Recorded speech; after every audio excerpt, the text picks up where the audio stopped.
মোমেনা শোনো নসিব তোমার বদলে যাবে মুমিন মোমেনা।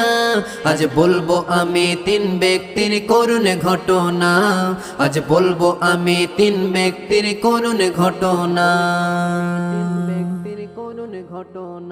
তিনজন হঠাৎ ব্যবসা তরে সফরে গেল, রাস্তার মাঝে ঝড় বৃষ্টি নেমে যে এলো। একটি গুহার ভিতর তারা আশ্রয় নিল, ভিতর ঢুকে বিপদ তাদের সম্মুখে এলো। বড় একটি পাথর হঠাৎ গড়িয়ে এসে তাদের গুহার দরজায় আটকে গেল যে শেষে। চেষ্টা তারা করলো পাথর একটু সরে নাই, ভাবলো তারা মোদের তো আর বাঁচার উপায় নাই।